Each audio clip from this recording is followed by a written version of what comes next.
everyone, may God bless you all. Welcome to one more program, Spiritual SOS.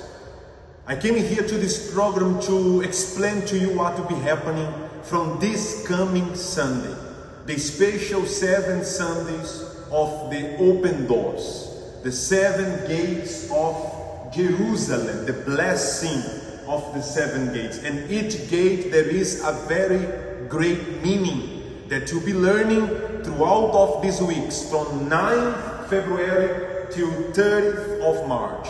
It will be an unmissable opportunity.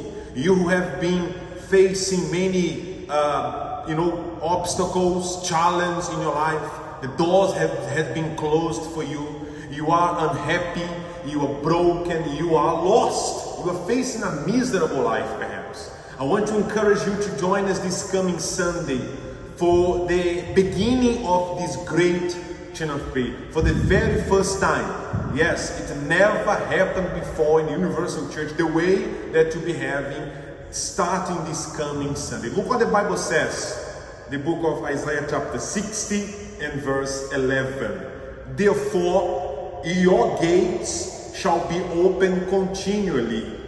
They shall not be shut day nor night, that men may bring to you the wealth of the Gentiles and their kings in procession. This first door, the first gate we'll be talking about this coming Sunday, is the gate of Jaffa. That was through that gate the people of Israel would receive the things from overseas. We'll be explaining more to you about this, and you determine that the blessings will come upon you, the doors will be open for you day and night, and you're going to see the greatness of God that will come upon your life. And it came upon Jerusalem, upon Israel, it will come upon you and your family. Do you believe that? Do you want the blessings of God come upon your life and your family? Prepare yourself. We have the service 10 a.m. especially. We have 7 a.m., 6 p.m., but especially 10 a.m. I'm speaking to you from our Simbar Universal sa Muntinlupa, 678 National Road, 3rd floor, above the Mercury Drug, here in Poblacion de Barangay. You and your family are more than welcome to join us. Let's follow now this short break. I'll be back with you straight after. Magandang araw po sa inyong lahat. Ako si Noralyn mula sa UCKG Bigam. Gusto ko pong ibahagi sa inyo ang aking patotoo. Noong wala pa ako dito sa Universal Church, napakarami akong problema. Problema sa mga anak, sa pamilya. Minsan, napakalayo ko pa sa Panginoon. Hindi ko ako marunong magdasal. Humihingi lang ay nagdarasal lang ako kapag may problema, kapag may hihilingan ako sa Kanya. Napakabigat ang aking dibdib. Simula noong nandito na ako sa Universal Church, ang gaang-gaang na ng aking pakiramdam. Ang daming nabago sa aking buhay. Ang aking mga problema sa aking anak, nasolusyonan ko na. Mas malapit na ako sa kanila, sinusunod na nila ako. Kahit may dumating man ng problema, wala na sa akin. Nasusolusyonan ko na kaagad sa papamagitan ng aking pagdarasal at pananampalataya. Ngayon, napakalapit ko na sa Panginoon. Nagdarasal na akong araw-araw, bago matulog, paggising. Kahit saan kahit may ginagawa, nagdarasal ako. Ang gaang-gaang ng pakiramdam ko, lalong-lalo na pag may problema, baliwala na ang gaang-gaang sa pamagitan ng presensya ng Panginoon sa akin.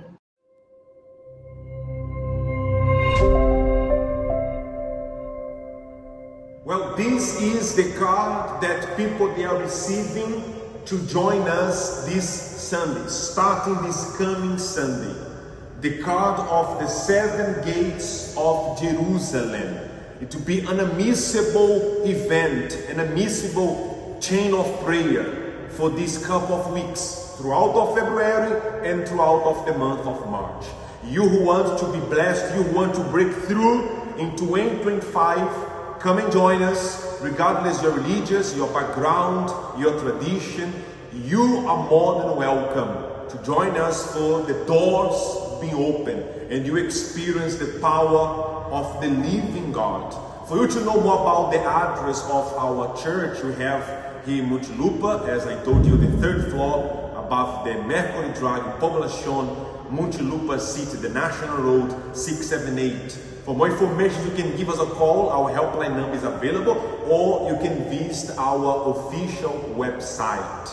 Yes, the UCKG Philippines. And also, you can be known that we have our church in Antipolo, Marikina, Novaliches, Pasig, Davao. We have also other in the province, in all over Metro Manila. So we have these doors open. The doors of the Universal Church is open every single day. And you are more than welcome to join us to be transformed in your entire life. Don't miss this opportunity. I'll give this opportunity after the break to Pastor Ailton from our church in Novaliches. He'll be sharing more information about our branch there in Novaliches, and he'll say a very special prayer. Yes, a powerful prayer on your behalf. Share this link. Share the link of this program with your Mangaka Bigan, with your family, your friends, you know, your colleagues, even people from overseas. Let them watch this program for them to be inspired by the Holy Spirit and join us, because the doors, as I said, of the Universal Church is open, not only for the members of the Simbaha Universal. Anyone are welcome. You don't need to pay anything. Just come with your faith. Yes, bring your pananampalataya with you, and if you want, write down a piece of paper your prayer request to be placed on the altar, and we'll declare the gates will be open. Great doors and great things will happen in your life throughout of this year 2025. Let's now follow this short break. We'll be back with a very special prayer. Si Ma'am Helen ay naging isang saksi ng kapangyarihan ng Diyos sa buhay ng kanyang asawa. Yes po. Sino po ba? Ano po ba yung ugali niya noong? Ano po ba yung mga ginagawa niya noong? Lasinggero siya, pastor eh. Saka hindi po siya baka Diyos. Noong nagdudusa po ba kayo? Nahihirapan po ba kayo dahil sa mga ginagawa niya? Ay, sobra pastor, lalo na pag nagsisimba ako, marami siyang sinasabi. Basta alam mo naman yung mga taong hindi pa kilala yung Diyos talaga. So inuusik ka niya noong? Opo. Ano po ba yung ginagawa niya? Alang-alang sa kanya, ginagawa niyo pala, alang-alang sa kanya para ipaglabang yung pagbabago para sa kanya. Nananalangin po ba kayo? Ay, madami akong ginawang prayer, sa kanya, pastor, prayer, no, chain of prayer, lahat ng sinusunod ko, lalo na yung sinasabi ni na pastor na yung pangalan niya, ginagawa ko lahat yun. Every Wednesday, nandito ako sa church, pastor. Gumagawa din po ba kayo ng panata, alang-alang sa kanya? Opo.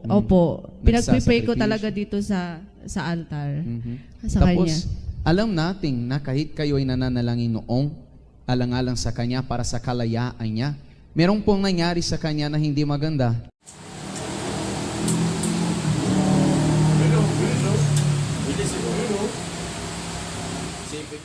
Sa duty, pastor, duty niya kasi alas panggabi, kasi lalabas siya mga 2:30 ng madaling araw.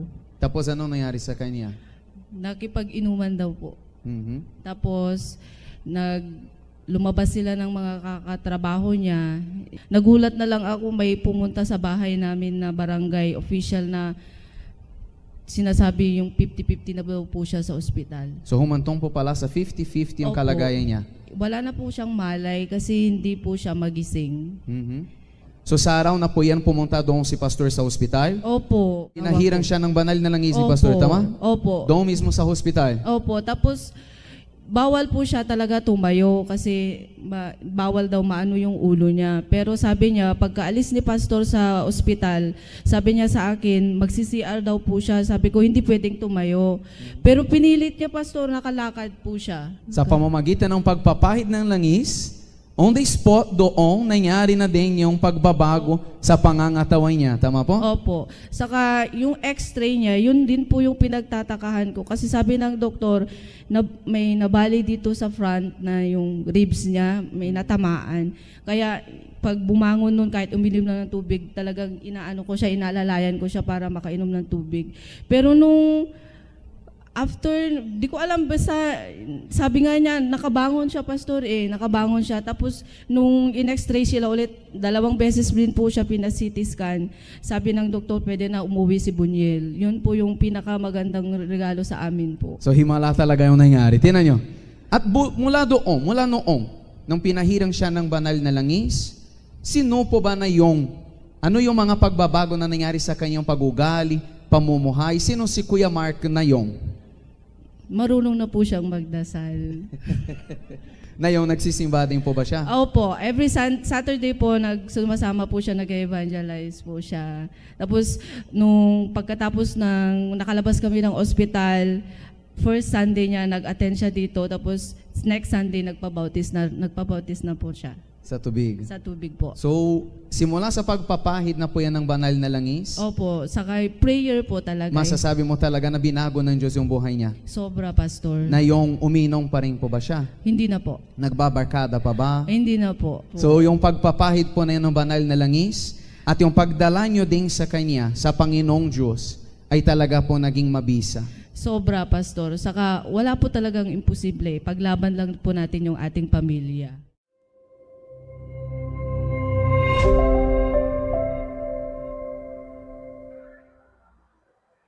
Magandang araw sa iyong lahat. Nandito ako sa UCKG Novaliches. Ihanda mo isang bot ng tubig dahil gagawin ko isang panalangin para sa iyo. Ipikit yung mga mata. My Lord, sa pangalan ni Kristo Jesus, ipinapanalangin ko para kung sino may problema, para kung sino may sakit, para kung sino, Panginoon Diyos, nasa ospital. Siguro nanonood sila yung programa na ito na sa Panginoon Diyos higaan nila dahil may problema, may karamdaman. Kaya Espiritu Santo, saklolo mo sila para makaroon silang kalayaan. Basbasan mo, O Diyos, ang tubig nila para makaroon sila kagalingan, para makaroon sila himala para sa kanilang buhay. Sa pangalan ni Kristo Jesus, mga kaibigan, open ang iyong tubig at inumin iyong tubig by faith sa pangalan ni Kristo Jesus. Tanggapin mo ang kalayaan. Tanggapin mo ang iyong kagalingan, ang iyong himala para sa iyong buhay. Panginoong Diyos, dinideklara ko ang iyong pagpapala, ang iyong proteksyon para sa kanilang buhay. Kung naniniwala ka, sabihin nyo, Amen. Amen, mga kaibigan. Ang Diyos ay suma sa iyo. Mga kaibigan, ang address namin dito sa Novaliches ay Quirino Highway, sa taas ng Mercury Drugs, 30th floor. Araw-araw ay bukas ang simbahan para tulungan ka kung meron kang problema sa iyong bahay, problema sa iyong pamilya, pumunta ka at sigurado ako na may paraan para sa iyong buhay. Quirino Highway, 30th floor, sa taas ng Mercury Drug, malapit sa Palengke, Barangay Bagbag. Handa na kami para tulungan ka.